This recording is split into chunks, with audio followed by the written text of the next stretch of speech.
सकाळी सकाळी 2 कॅरेटी तोडून आपल्या बॅग ब्युटीवर मी आणि काका आमच्या चौघ नगरीतून सटाण्याला निघालो खरबूज विकायला. तर नमस्कार मित्रांनो, मी तुमच्या सर्वांचा लाडका हर्षद चव्हाण. तर तुमच्या भाऊने 60 फुटीला आज पण एकदम क्वालिटी मध्ये दुकान लावून दिलं भाऊ. 12 वाजेपर्यंत आपली 1 कॅरेट तर पूर्ण विकली गेली होती. मग काय हर्षद चव्हाण तर पूर्ण खुश होता भाऊ.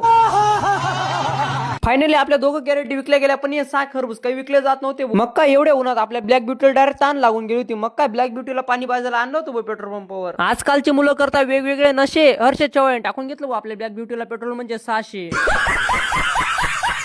मग काय एवढं पेट्रोल बघून ब्लॅक ब्युटी डायरेक्ट म्हणायला लागली बो. इधर जाने का पत्ता बोल, पत्ता बोल. तर जयशंकर मित्रांनो आपला छोटा सिंबा बाहेर काढून घेतला, कारण की आपल्याला आज कागद व्हायचे होते. वावरातले कागद मस्तपैकी काढून घेतले, ट्रॉली उचकवून दिली, पूर्ण कागद खाली करून घेतले. हर्षद चव्हाण आडवं ट्रॅक्टर लावून दिलं होतं रस्त्यावर. जलवा है हमारा. काही मुलींचं नाव राहतं अंजली. हर्षद चव्हाण खाऊन घेतला बिस्किट म्हणजे पतंजली. ये पैसे देकर बुलाई गई भीड़ नहीं है, ये दारू पिलाकर चिकन खिलाकर जबरदस्ती ट्रकों में भर भर कर लाए गए लोग नहीं है. ये सब अपने आप आए हैं और इनके दिलों में विश्वास है. ये अच्छा आदमी है, ये अच्छा नेता है, ये हमारा भविष्य सुधारेगा.